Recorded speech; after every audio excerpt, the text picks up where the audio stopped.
ni bien se aproxima a un elipsoide, no necesariamente lo es con exactitud, y resulta pues que según donde se midiera los arcos del meridiano, pues se iba a determinar un elipsoide que era muy aproximado a la Tierra, pero en esa zona.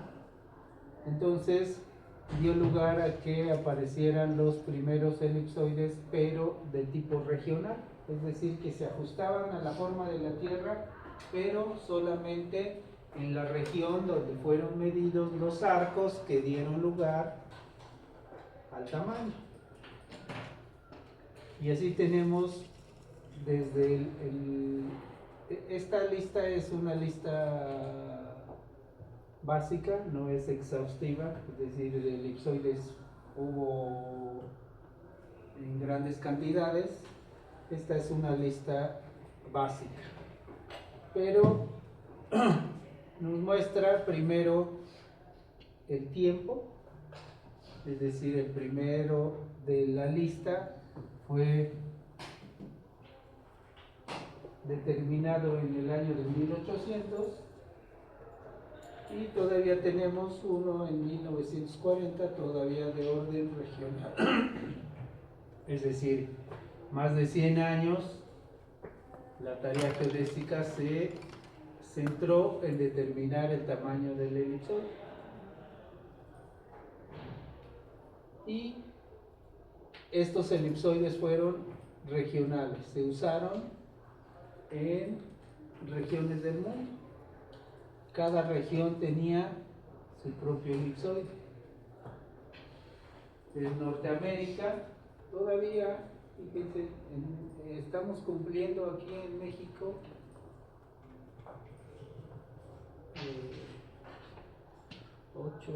apenas 33 años de que se dejó de usar los elipsoides regionales.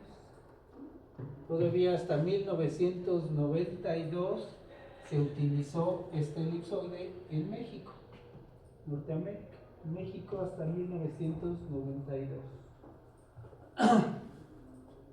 Entonces la transición de los elipsoides fue pasar de elipsoides regionales a elipsoides globales, es decir, un elipsoide que aplicara para todo el mundo. Estos son regionales, se usan en cada una de las regiones del mundo. El problema de los elipsoides regionales es que no permite determinar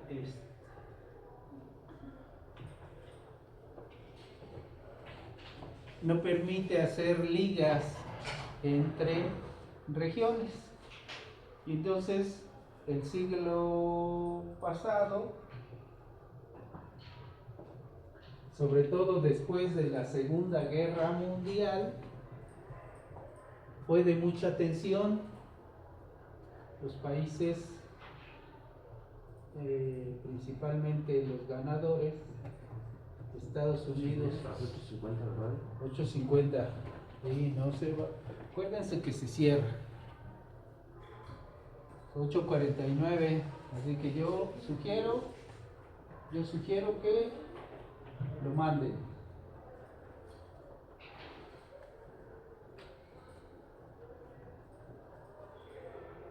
Y yo quiero que ya lo manden, ¿ya?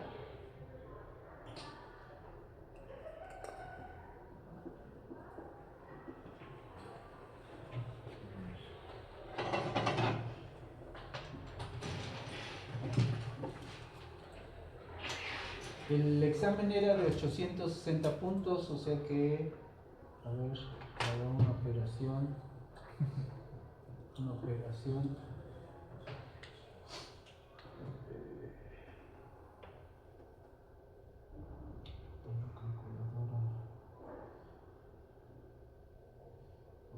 860 por .6, 516 puntos necesitaban para pasar. ¿Sí? Vamos a ver.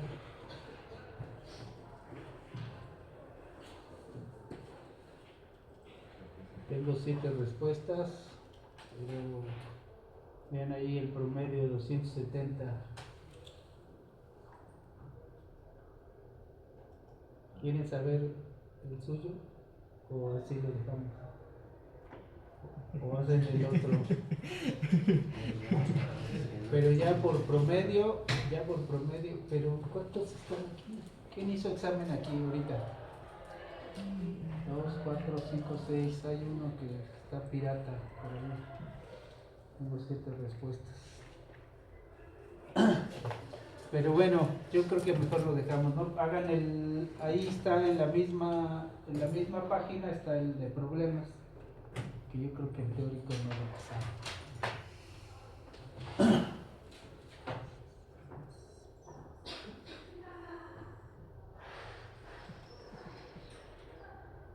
Bueno, entonces seguimos. El tema fue la Segunda Guerra Mundial. Fíjense, el último, 1940, estamos bueno, ya había iniciado la Segunda Guerra Mundial. Entonces, el problema de los elipsoides regionales es que, por ejemplo, la Unión Soviética no podía dirigir misiles a Occidente, porque en Occidente usaban un elipsoide y en Rusia se usaba otro. Entonces, y no había modo de hacer cálculos para determinar las posiciones de los otros países. Entonces hubo la necesidad de usar un elipsoide único para todo el mundo. Y aparecieron los elipsoides globales. Esto es en el último cuarto del siglo pasado, en plena guerra por el espacio. La guerra por el espacio fue la que determinó la aparición de los elipsoides globales. Pero aquí, en este periodo de las redes geodésicas, por ejemplo, para determinar el elipsoide en la India, Everest, que fue un científico, hizo triangulaciones en la India, y cuando trabajaron cerca de los Himalayas se dieron cuenta que las triangulaciones tenían muchos errores angulares, ¿sí? Normalmente en el resto del territorio donde hacían sus triangulaciones pues no tenían tantos errores. Se dieron cuenta que cerca de los Himalayas tenían problemas, y entonces ahí es donde aparece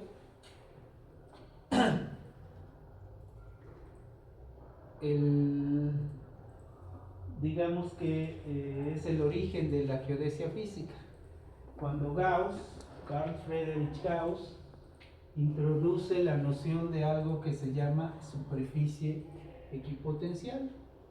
¿Por qué? Porque tenían problemas en sus triangulaciones por algo que hasta entonces los geodestas no sabían, pero es la desviación de la vertical. ¿Qué es la desviación de la vertical? Pues la diferencia entre la línea de la plomada que usaban sus instrumentos, el ángulo que forma la línea de la plomada y la normal al elipsoide. Sus cálculos calculaban en el elipsoide, pero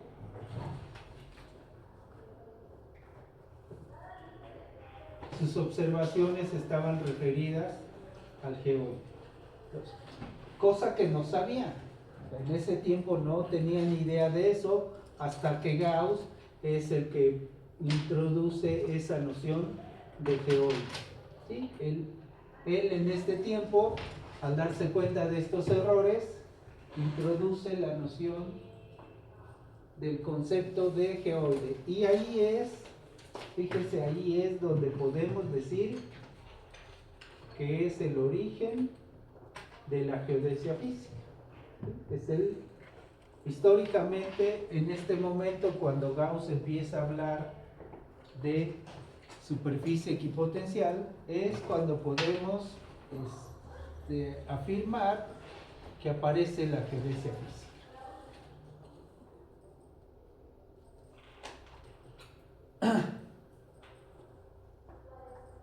Hoy sabemos que para estudiar a la Tierra se utilizan desde el punto de vista geodésico, estudiar la Tierra desde el punto de vista geodésico aplica dos modelos de la misma. Uno que se revisó en el curso de geodesia geométrica, que es el elipsoide, es un modelo matemático, y otro que es el que introduce Gauss, que es un modelo físico de la Tierra que se llamó geoide. ¿Qué es el elipsoide? Pues es una figura geométrica que se genera a partir de hacer girar una semielipse alrededor de su semieje menor y que se parece mucho a la forma de la Tierra.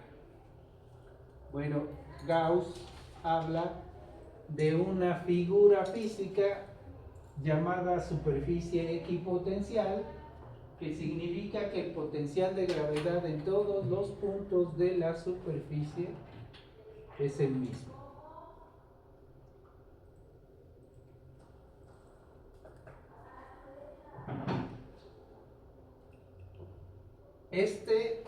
Esta figura física, este modelo físico, es el que nosotros vamos a estudiar en esta clase. El geoide. Perdón.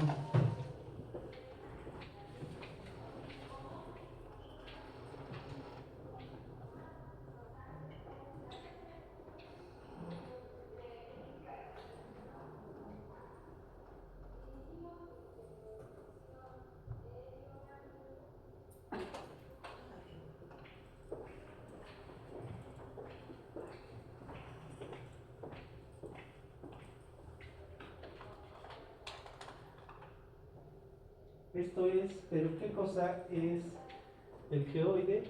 Fíjense que a pesar, no sé si lo tengo en esta,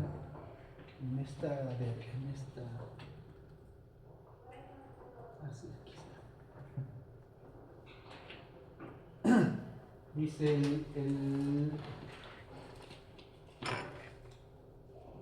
la geodesia física, entonces, es la parte de la geodesia que estudia el campo gravitatorio de la Tierra y usa como superficie de referencia al geoide. ¿Sí? Pues el objetivo principal de la geodesia física es determinar el geoide. ¿Qué cosa es el geoide? Es una superficie equipotencial. ¿Qué quiere decir equipotencial? Igual potencial. Significa que en todos los puntos del geoide el potencial de gravedad es el mismo. Ya vamos a ver qué significa potencial de gravedad. Es un concepto físico. Normalmente la fuerza de gravedad y el potencial de gravedad generan campos. ¿Qué cosa es un campo? Pues es una perturbación generada en todo el espacio. ¿Qué quiere decir? Que en cada espacio, en cada X, Y, Z del espacio hay un valor de gravedad y un valor de potencial. Cada X, Y, Z del espacio. Eso quiere decir que hay infinidad de superficies equipotenciales, no hay una sola. Entonces, necesitamos aclarar cuál de todas las superficies equipotenciales es la que vamos a llamar geoide. Bueno, entonces el geoide es aquella superficie equipotencial. Dos características. Primero, es una superficie equipotencial. Segundo, coincide aproximadamente con la superficie de los océanos. Entonces esa es la segunda condición del geoide. Coincide aproximadamente con la superficie del océano. Y al interior de los continentes se prolonga de manera virtual.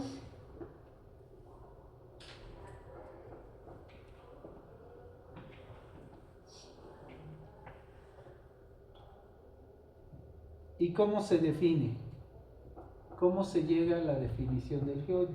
El geoide se define por observaciones gravimétricas.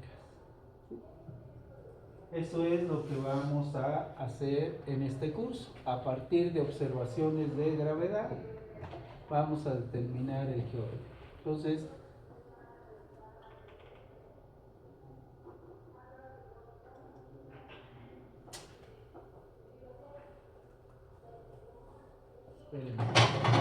déjenme pasarla. Déjenme. Este video, hay que ir a Facebook, pero creo que lo tengo por acá.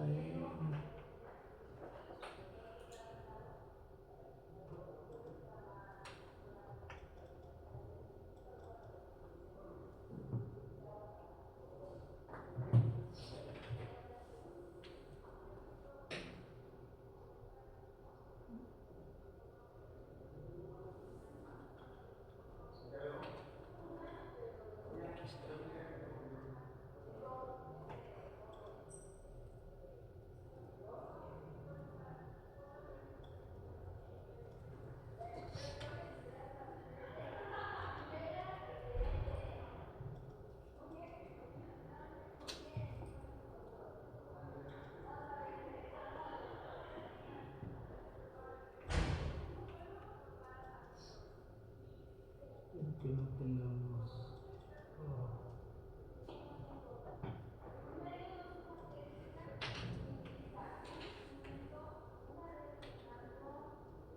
¿Qué forma tiene la Tierra realmente? Si vemos fotos de la Tierra que tenemos desde el espacio, podemos ver que prácticamente es una esfera. Pero ¿qué no nos han dicho que la forma real de la Tierra es una geoide y las geoides se ven así? Como que aquí parece que las cosas ya no cuadran. La Tierra no es homogénea. Su densidad es distinta en distintas partes del mundo. Esto provoca a su vez que su campo gravitatorio no sea homogéneo. El valor de la gravedad en distintas partes del mundo es diferente. La geoide es algo a lo que se le llama una superficie equipotencial. Es una superficie en la cual en todos los puntos de ella el valor de la gravedad es el mismo. Esta imagen que muchas personas relacionan con una geoide realmente es una imagen exagerada. La geoide real se ve así. Como puedes ver, prácticamente es una esfera. Pero gráficamente, si nosotros exageramos los puntos donde se hunde o se eleva, podemos ver mucho más fácil las diferencias en los puntos de gravedad alrededor de la Tierra. Pero en sí, la geoide real es esta, prácticamente una esfera que coincide justamente con las imágenes que tenemos desde el espacio. ¿Qué forma tiene la Tierra realmente? Si vemos fotos de la Tierra que tenemos desde el espacio... Bien, eso era todo.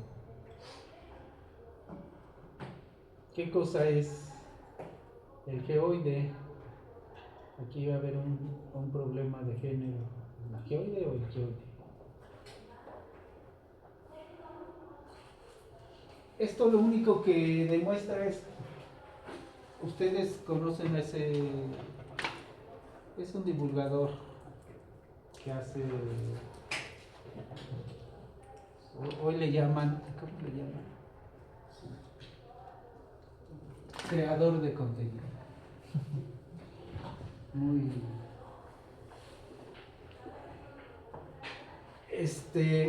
pero se supone que es físico, en teoría, porque se llama físico. Su nombre en YouTube es el Físico Gamer. ¿Qué fue lo que dijo que era el geoide? ¿Qué fue lo que dijo? La forma de la Tierra, ¿no? Primero, que el geoide es la forma de la Tierra. Y es, ¿ustedes están de acuerdo? Después de lo que les acabo de decir, ¿qué cosa es el geoide? Es un modelo, no es la forma. No es la forma. Y luego dijo que era una superficie equipotencial, eso sí es cierto, pero luego dijo que en todos los puntos el valor de gravedad es el mismo en la superficie equipotencial, lo cual tampoco es cierto. Lo que es lo mismo es el potencial de gravedad. Vamos a ver que no es lo mismo gravedad que potencial de gravedad. La gravedad, ¿qué unidades tiene? ¿Se acuerdan?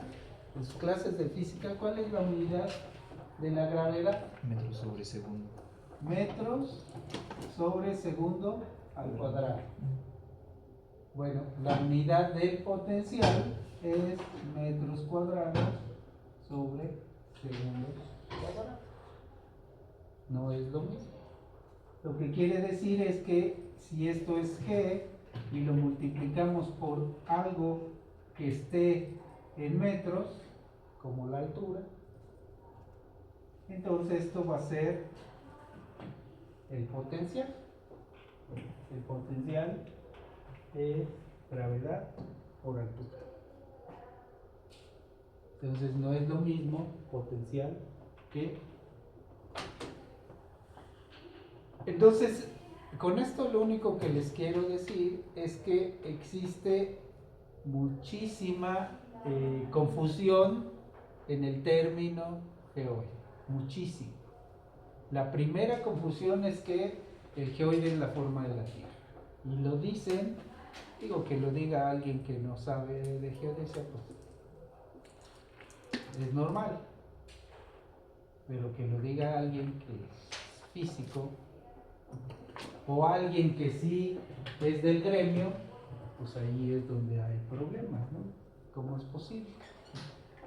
Pues yo lo que espero es que nadie de esta clase vaya a salir por ahí en un video diciendo que el geoide es la forma de la Tierra o algo así. Entonces, porque justo para no hacer esas equivocaciones es que venimos a esta clase. Bueno, la confusión es tal que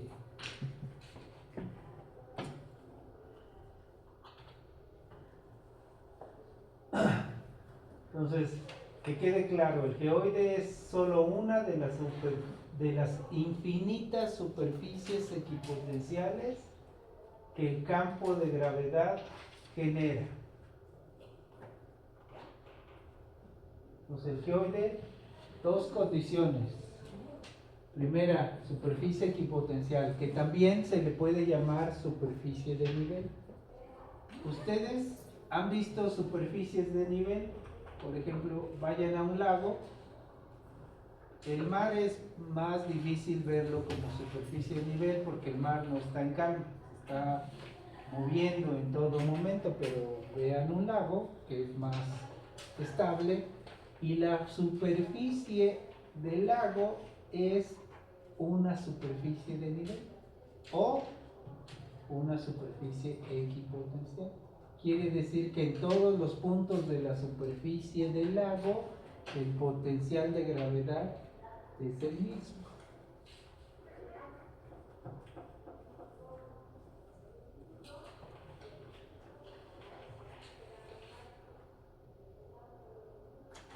Ahí estoy simbolizando con color azul superficies equipotenciales.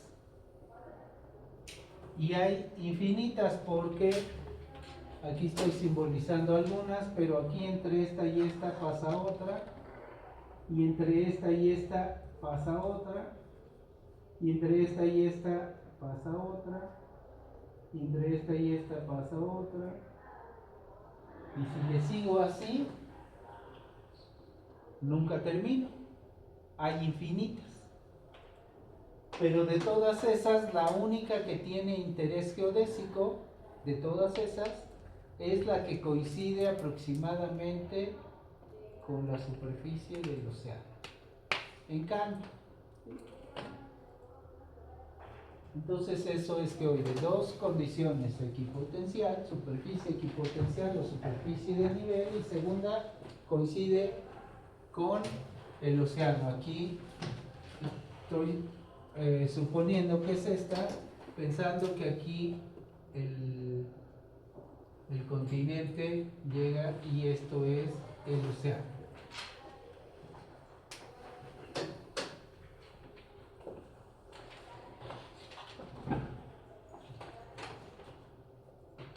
Bueno, ahora, ¿qué características tiene una superficie de nivel?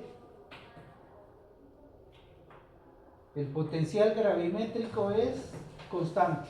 Esa es la primera característica de la superficie de nivel. El potencial gravimétrico o potencial de gravedad, vamos a decir que potencial de gravedad es constante.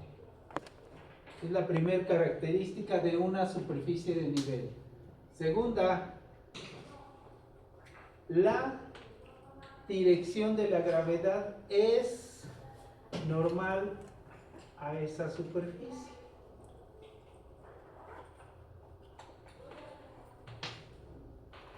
Quiere decir,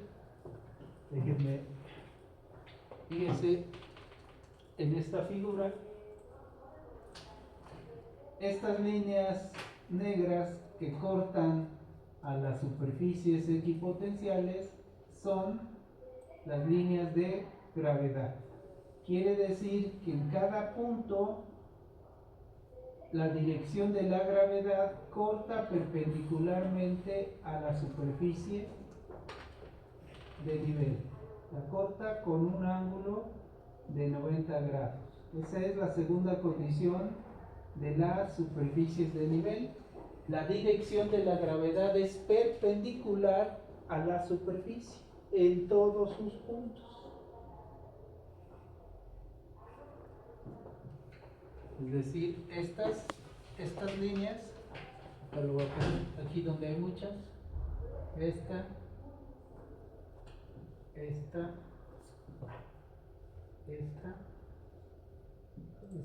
son las líneas de dirección de la gravedad. A lo mejor la dirección de la gravedad pues es una definición que no es muy útil para nosotros, pero recuerden ustedes que su instrumento de trabajo es un instrumento topográfico y que siempre que los centran y nivelan están materializando la dirección de la gravedad con la línea de la plomada. Entonces todos los que trabajen con un instrumento geodésico o topográfico materializan esta dirección. Lo que quiere decir, fíjense, de principio es que su instrumento topográfico está materializando una superficie de nivel. ¿Por qué? Voy a ponerlo por aquí. Imaginen aquí, con otro color que se vea más. Aquí que estoy en la superficie de la Tierra, yo pongo mi instrumento aquí. La plomada de mi instrumento va a coincidir con esa dirección, y cuando yo ponga horizontal mi instrumento va a materializar esta superficie. Esa es la característica de los instrumentos topográficos. Primero materializan la dirección de la gravedad y materializan la superficie de nivel local. Esta se llama, todas las demás, acuérdense, hay infinitas superficies equipotenciales.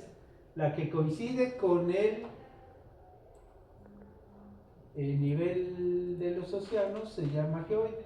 Todas las demás se llaman superficies equipotenciales locales. Todas las demás, excepto la que coincide con el nivel de los océanos. Entonces yo, donde ponga mi instrumento, lo nivelo, lo centro, lo nivelo, voy a materializar una superficie equipotencial local.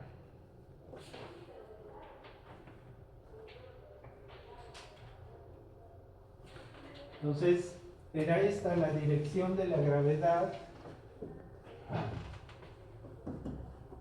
Ahorita acéptenlo como definición, ya lo demostraremos, pero las superficies de nivel no son paralelas. Esto es muy importante y eso tiene relación con la siguiente, y aquí se ve, fíjense, no son paralelas dos superficies de nivel. Aquí hay una separación, un delta H entre estas dos superficies de nivel, pero ese delta H no es el mismo que este delta H, que es la separación. Las mismas superficies de nivel en una parte tienen una separación y en otra parte tienen una separación distinta. Entonces, las superficies de nivel no son paralelas. Y eso tiene consecuencia en la última condición de las características de la superficie de nivel, que dice que la línea de la plomada o dirección de la gravedad es una línea curva, no es una línea recta. Aquí está simbolizada,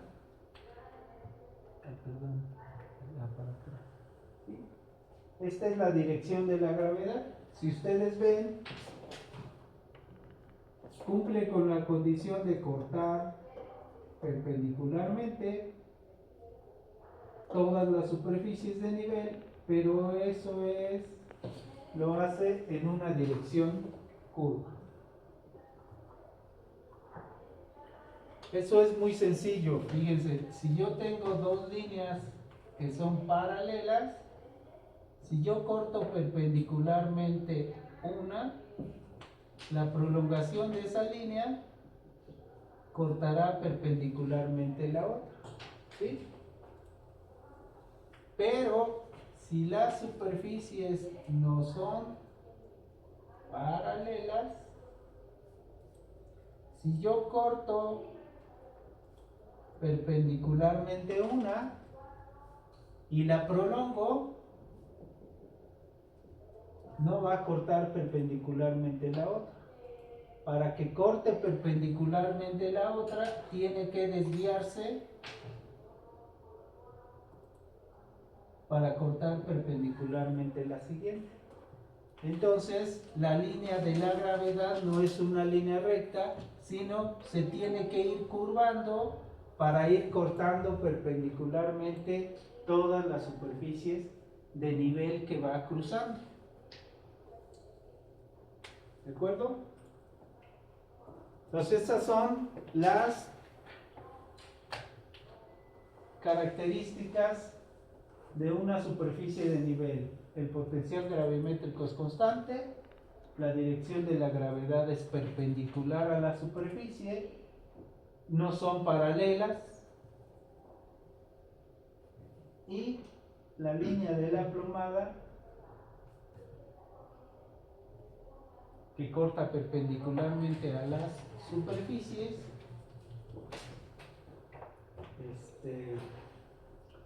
es una curva.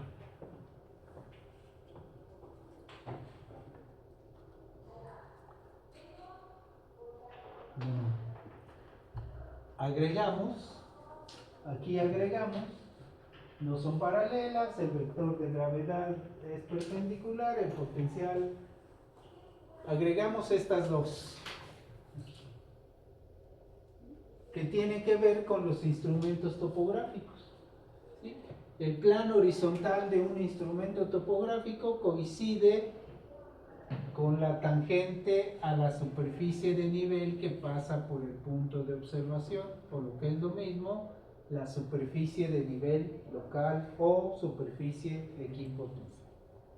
Y el eje vertical del instrumento coincide con la línea de la plomada, que a su vez es la dirección de la gravedad. La dirección de la gravedad.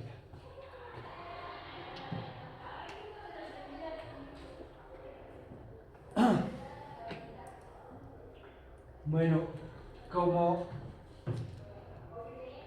las superficies equipotenciales son creadas por el campo de gravedad, y el campo de gravedad, con el término campo, quiere decir que sucede en todo el espacio, no hay punto del espacio donde no haya un valor de gravedad, entonces las superficies de nivel son continuas, no se interrumpen en ningún lugar del espacio, son continuas.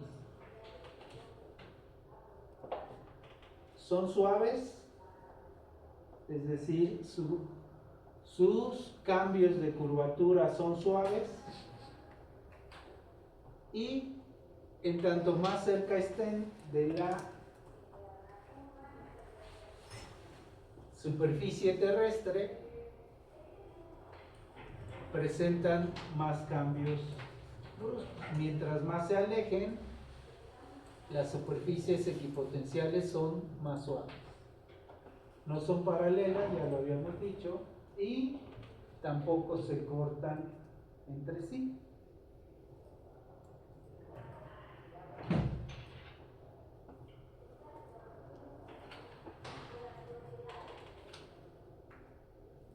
Fíjense que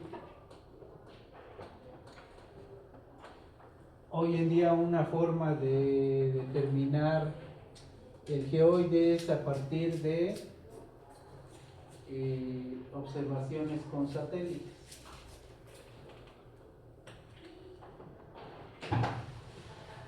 Si esta es una superficie generada por el campo de gravedad, quiere decir que cualquier objeto, imaginen, esta es la Tierra, este es el geoide, y por acá en el espacio hay un satélite que está dando vueltas a la Tierra. Ese satélite pues experimenta los cambios en el campo de gravedad, es decir, el satélite no lleva una trayectoria geométrica perfecta, sino lleva una trayectoria irregular. Imaginen que la trayectoria del satélite es esta. Entonces, estas variaciones en la trayectoria del satélite son causadas única y exclusivamente por el campo de gravedad de la Tierra. Eso quiere decir que si yo veo o calculo la trayectoria verdadera del satélite, voy a poder definir el geoide, porque esto es resultado de esto. Hoy en día hay satélites cuyo único objeto es estudiar el campo de gravedad de la Tierra, que esos datos combinados con los de gravedad, el problema del gravímetro, por ejemplo, es que solo se puede usar en tierra, no se puede usar en otros lugares. Hay gravímetros especiales que se usan en barcos para medir la gravedad. pero el mar es enorme para estar haciendo levantamientos con un barco. Imagínense cuánto se tardaría un barco para recorrer todos los mares tomando valores de gravedad. Pues la forma más fácil ahora pues es con satélites que miden, toman datos de el campo de gravedad y se combinan todas las informaciones.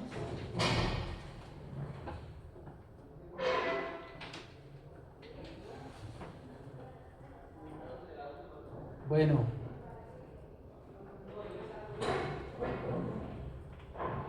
pues ya quedó claro que es un geoide. Ya no van a...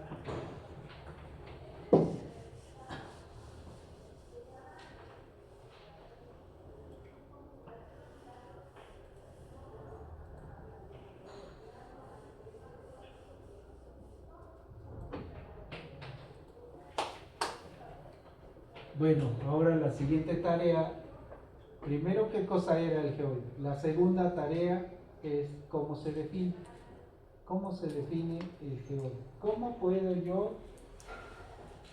determinar la forma del geoide? Bueno, primera, salvo en los océanos, el geoide no tiene realidad física, ¿sí? Su única realidad física es, si ustedes ven los océanos un día, que vayan al mar y pónganse ahí en la orilla de la playa y vean al horizonte, y la forma que describa la superficie del mar, esa es la forma del geoide. Pero al interior de los continentes pues no hay forma de saber, no hay forma. ¿Cómo hacemos la definición en el continente? ¿Cómo lo hacemos? ¿Cómo lo definimos? La forma de definir el geoide es con el siguiente proceso. Primero, generamos un elipsoide que tenga características geométricas y físicas, ¿sí? Es decir, un elipsoide muy próximo a la Tierra, pero que no solo tenga parámetros geométricos, es decir, no solo tiene achatamiento, excentricidad, semieje mayor, semieje menor, no solo tiene esos datos, además tiene variables físicas, es decir, tiene masa, la misma masa que tiene el planeta, es decir, el elipsoide y la Tierra van a tener la misma masa. Pero esto, acuérdense, este elipsoide es teórico, nada más es un supuesto. Y lo segundo es que ese elipsoide, además de que tiene la misma masa, gira a la misma velocidad que lo hace la Tierra. Eso hace que ese elipsoide teórico genere un campo de gravedad teórico, ¿sí? Entonces tengo el planeta que genera un campo de gravedad real y yo defino un elipsoide muy próximo a este geoide con la misma masa y que gira a la misma velocidad y que genera un campo de gravedad teórico. Estudiando ambos campos de gravedad,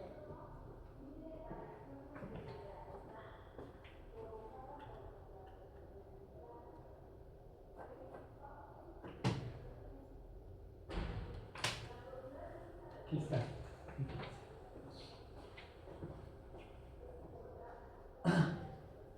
si yo defino un elipsoide que es muy próximo al geoide, ese elipsoide genera un campo de gravedad teórico. El geoide genera un campo de gravedad real. y luego mido las diferencias, es decir, ¿dónde está? Imaginen que en este punto yo mido la gravedad real, pero en ese mismo punto sobre el elipsoide, es decir, en la misma latitud sobre el elipsoide, yo calculo la gravedad teórica, porque este elipsoide, acuérdense que tiene masa y gira. Al tener masa y girar, genera un campo de gravedad, por lo tanto, puedo estimar la gravedad teórica. Si yo hago el cálculo de definir esto que se llama anomalía de gravedad, que es la gravedad menos la gravedad real menos la gravedad teórica, esta anomalía, que es una diferencia física entre el elipsoide y el geoide, yo la voy a transformar, esta anomalía de gravedad la voy a ingresar, ahorita piensen que es una caja negra, pero esta va a ser una fórmula, y lo que voy a encontrar, esta es una diferencia física,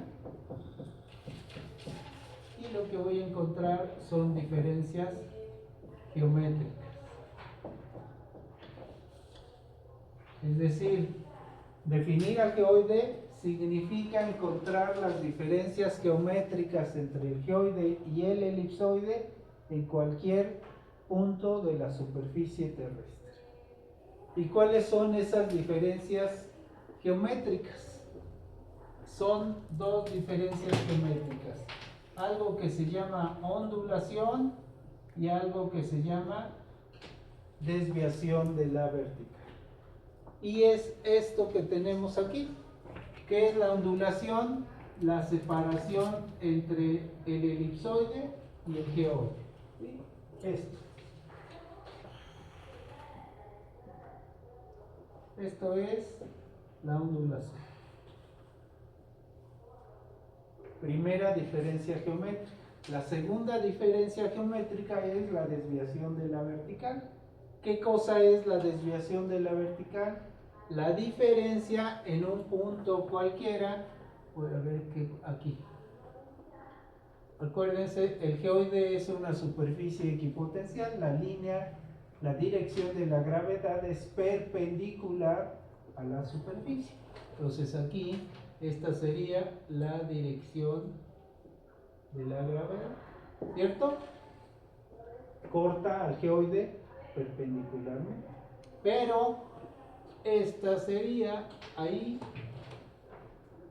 la dirección de la gravedad teórica. La gravedad teórica la genera el elipsoide. Entonces esa gravedad corta perpendicularmente a la superficie que la está generando, en este caso al elipsoide. Este ángulo, se llama desviación de la vertical. Entonces definir al geoide es encontrar la ondulación y la desviación de la vertical en cualquier punto de la superficie terrestre. Eso es definir el geoide. Y lo hacemos, esas diferencias geométricas las hacemos a partir de diferencias físicas. La diferencia física que utilizamos como argumento es la anomalía de gravedad, y la anomalía de gravedad no es más que la diferencia entre la gravedad real, esta gravedad es medida con gravímetro, y esta es calculada.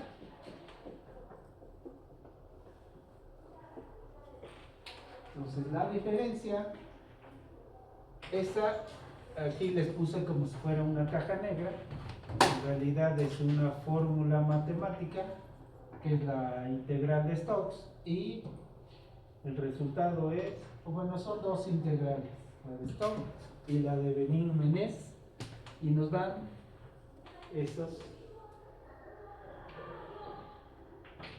Entonces, eso es lo que vamos a hacer en esta clase. ¿Sí? Eso. Vamos a aprender a calcular anomalías.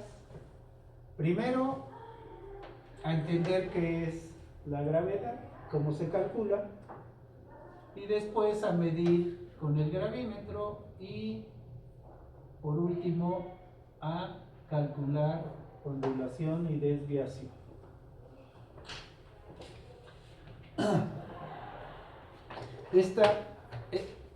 El viernes su práctica va a ser una práctica en casa.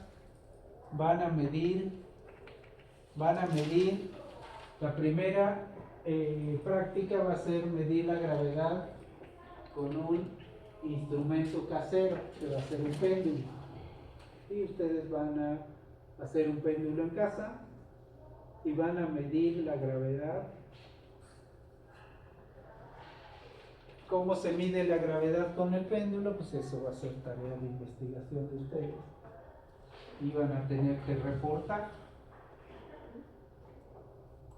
Hay que agregar fotografías que hagan evidente que son ustedes los que hicieron el ejercicio. Es decir, deben salir en alguna de las fotografías, deben salir ustedes, su rostro, para identificarlos que efectivamente ustedes hicieron esa práctica. ¿De acuerdo? No es necesario que vengan a la escuela a hacerlo acá, la pueden hacer en casa. Y lo pueden hacer en cualquier momento de la semana. Ya la siguiente ya vamos a trabajar con el gravímetro. Los primero. Bueno, entonces está claro.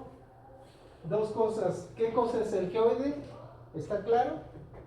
Y segunda, ¿cómo se define el geoide? También está claro. Usamos un elipsoide de aproximación y luego medimos las diferencias desde ese elipsoide al geoide. Bueno, no medimos, calculamos las diferencias. Y entonces con esas diferencias estamos definiendo el geoide. Bueno,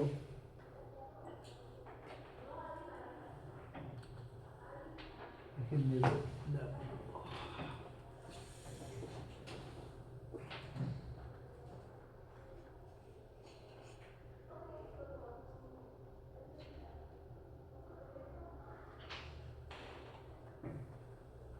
Esta es en términos generales, esta es la forma de definir el geoide. Tengo el campo de gravedad real generado por el geoide. Tengo el campo de gravedad teórico generado por el elipsoide. Entonces voy a calcular la anomalía de gravedad, que es la gravedad real generada por el geoide menos la gravedad teórica generada por el elipsoide. Y también voy a calcular la diferencia entre el potencial real generado por el elipsoide y el potencial teórico generado por el geoide, por el elipsoide. ¿Se acuerdan que era potencial? Por acá lo he borrado, que es gravedad por altura.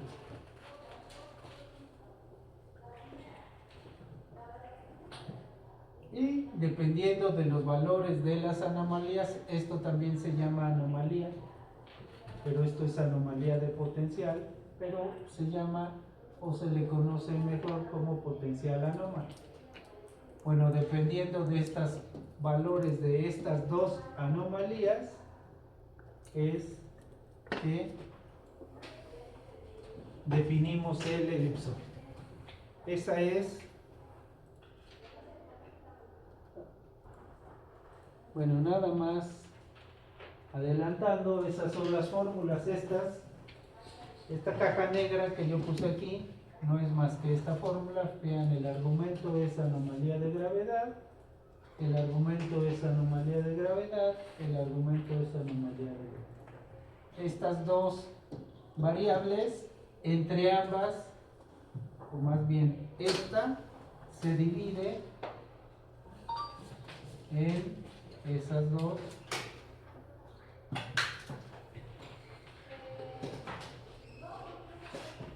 Es decir, se descompone en estas dos variables. Pues esa es la forma de definir el GO.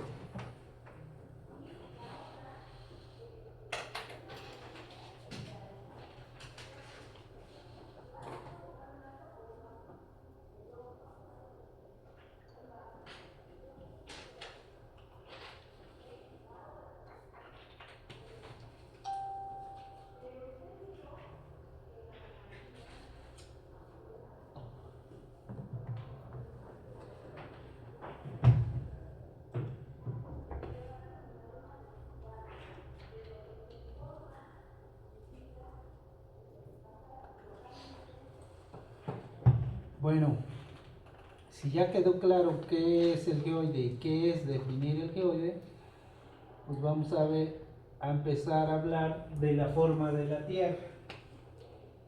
¿Se acuerdan que les decía yo que Newton, cuando estudió o cuando escribió su libro en el que formuló la, ¿cómo se llama?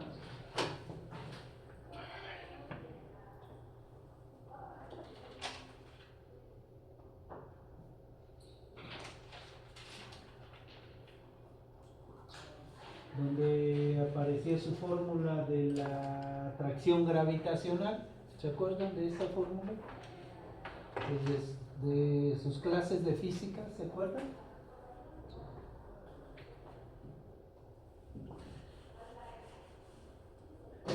¿Cómo se mide la atracción entre dos cuerpos masivos? Solo las masas, solo las grandes masas generan atracción. No,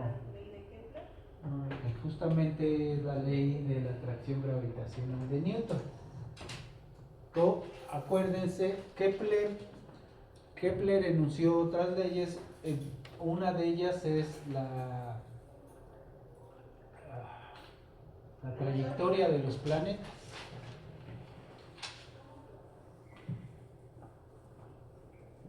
Bueno,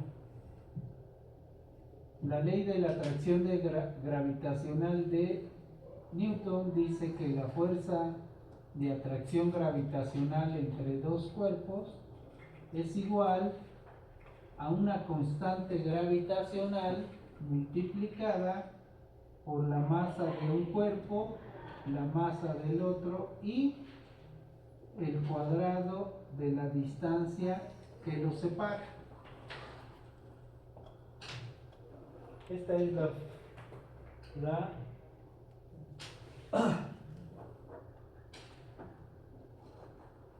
aplicada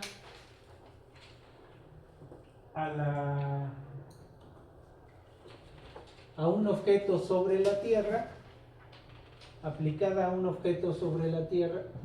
bueno, y si son dos objetos masivos, es decir,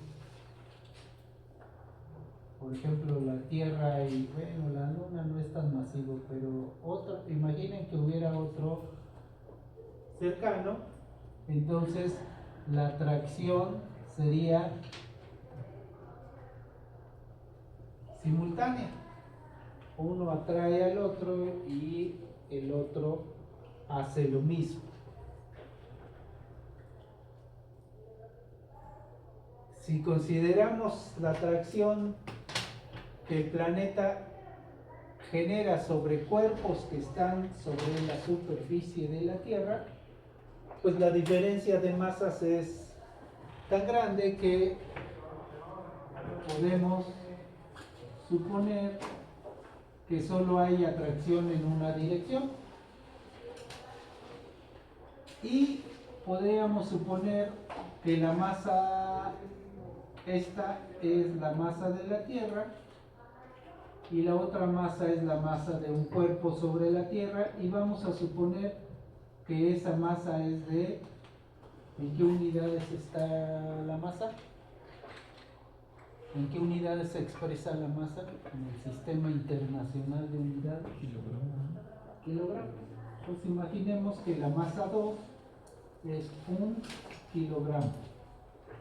Entonces la fuerza se transforma en G por mt, masa de la Tierra, sobre radio al cuadrado.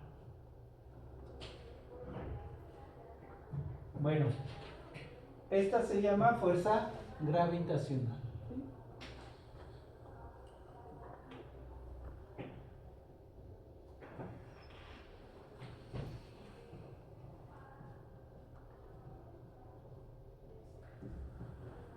Pero resulta que el planeta Tierra gira alrededor de su eje menor. Eso da lugar a que exista una fuerza física llamada fuerza centrífuga.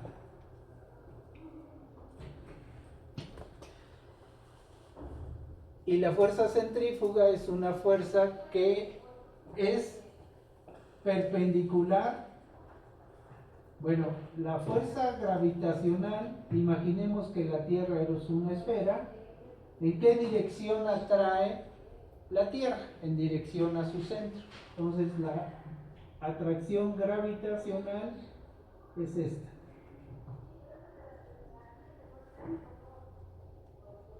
Le vamos a llamar F.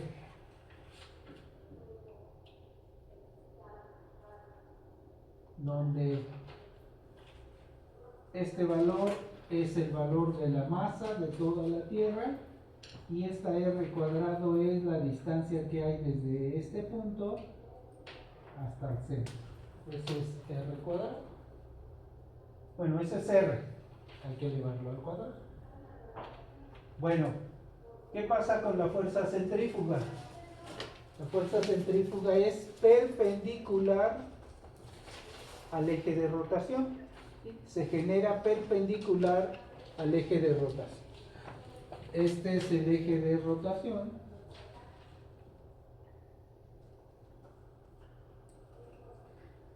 Y la fuerza centrífuga depende de la distancia, es directamente proporcional a la distancia del punto que está sobre la superficie terrestre al eje de rotación. Es decir, si yo estoy aquí, la distancia es esta, y si yo estoy aquí, la distancia es esta, y si yo estoy aquí, la distancia es esta. Como la fuerza es directamente proporcional a la distancia, entonces aquí la fuerza será de un tamaño, aquí la fuerza será un poco más pequeña, aquí la fuerza será más pequeña, y aquí o acá, como la distancia, como la fuerza es directamente proporcional a la distancia, y aquí la distancia es 0, entonces la fuerza es 0.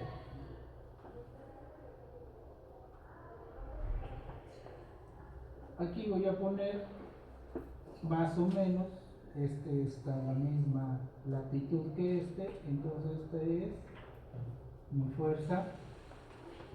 Esta es mi fuerza, le voy a poner aquí G, y este le voy a poner fuerza centrífuga. Es fuerza gravitacional. Y bueno, como les enseñaron seguramente en su clase de física de bachillerato, cómo se encuentra la resultante de dos vectores, cómo se calcula. Bueno, el método gráfico, hay un método para calcularla que se llama método gráfico, que es de manera sencilla. Si yo agarro una paralela a este vector y la trazo desde el final del otro vector, voy a tener esto, y acá yo trazo una paralela a este vector y voy a tener, y entonces la resultante es el vector que une el inicio de los dos vectores y este punto que es donde se intersectan sus paralelos. Entonces esa es la resultante. La resultante se va a llamar fuerza de gravedad. Es decir, fuerza de gravedad es igual a fuerza gravitacional más fuerza centrífuga.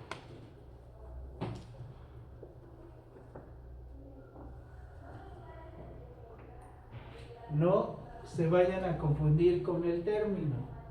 Una es fuerza gravitacional y otra es fuerza de gravedad.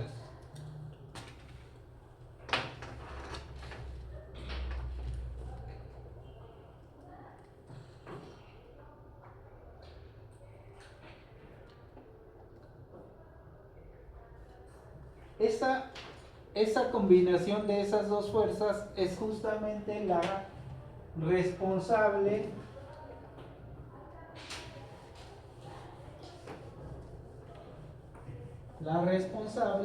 de que el planeta sea achatado.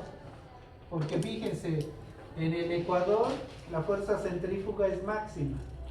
Eso hace que la fuerza de gravedad resultante, si la fuerza centrífuga es máxima y la fuerza centrífuga tiene dirección opuesta a la fuerza gravitacional, a ver acá, aquí, esta es la fuerza gravitacional.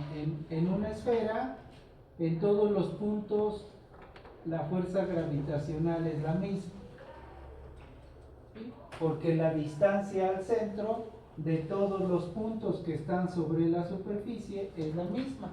Lo que quiere decir, la masa de la Tierra no cambia, la distancia no cambia, la constante gravitacional no cambia, entonces la fuerza no cambia. En todos los puntos de la superficie terrestre, la fuerza gravitacional es la misma. Pero en este punto, la fuerza centrífuga es la más grande del planeta. Y aquí la fuerza, esta se opone a esta fuerza. Lo que hace que el resultante, obviamente la más grande es la gravitacional, por lo tanto la resultante sigue la dirección al centro de la Tierra. Pero eso quiere decir que aquí la resultante es menor porque acá la fuerza centrífuga es 0. En el polo, aquí le voy a poner en el polo, esto vale 0, por lo tanto la gravedad en el polo es la fuerza gravitacional completita. Eso quiere decir que hay más fuerza de atracción en el polo que en el ecuador. Imaginen ustedes que tienen una pelota a la que ustedes le aplican más fuerza de compresión en los polos que en el ecuador. ¿Cuál va a ser el resultado? Se va a achatar. Entonces, por eso Newton dijo, con este puro esquema es suficiente para comprender que la Tierra tendría que estar achatada por el puro hecho de la combinación de estas dos fuerzas, la gravitacional y la centrífuga. Entonces, La forma de la Tierra es resultado de esas dos fuerzas.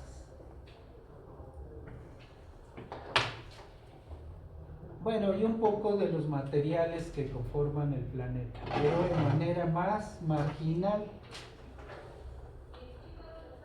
es decir, es menos relevante. Bueno, compañeros, creo que ya es la hora, así que vamos a dejar la clase hasta ahí y nos vemos el jueves. ¿De acuerdo?